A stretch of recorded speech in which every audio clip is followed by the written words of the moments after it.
KPK जी nurses के पघार मिले थी त पोइ असां सिंध जी नर्सिस सां इहो नाइंसाफ़ी छो आहे?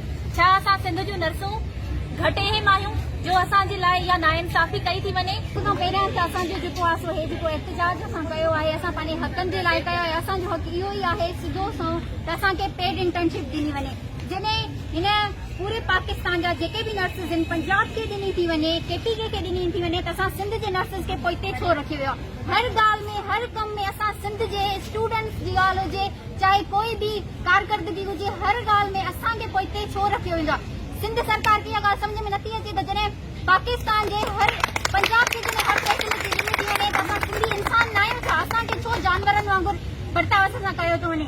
ईअं न आहे थींदो। असांखे पंहिंजो हक़ खपे, असां पंहिंजी पेड इंटर्नशिप लाइ उथिया आहियूं, असांखे पंहिंजी पेड इंटर्नशिप खपे। जॾहिं पंजाब खे ॾिनी थी वञे, जॾहिं केपीके खे ॾिनी, असांखे छो नथी ॾिनी वञे? पंजाब जी जेका स्टाइपेंड आहे उहा बि 40,000 आहे ऐं असांखे सिर्फ़ु 3,000 ॾिनी थी वञे। उन मां बि चवनि था त तव्हांखे इहा घणी थी ॾिनी वञे, तव्हांखे असां हाणे हाउस जॉब में पेड इंटर्नशिप न ॾींदासीं। ईअं त न आहे थींदो न, असांखे पंहिंजी पेड इंटर्नशिप खपे।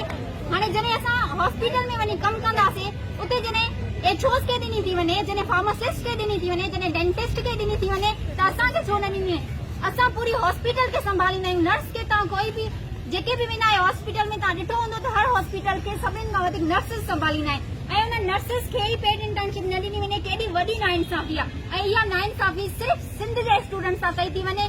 मुंहिंजो सिंध सरकार सां इहो मुतालबो आहे त असांखे पेड इंटर्नशिप खपे। असां चुप न वेंदासीं। अगरि असांजी पेड इंटर्नशिप जे लाइ कोई बि इन्हनि लेटर न कढियो, कोई बि इन्हनि एक्शन न वरितो, त असां रोडनि ते ईंदासीं, असां पंहिंजो हक़ इन्हनि खां वठी रहंदासीं। असांखे हल्के में न वठनि, असां चुप करे न वेंदासीं।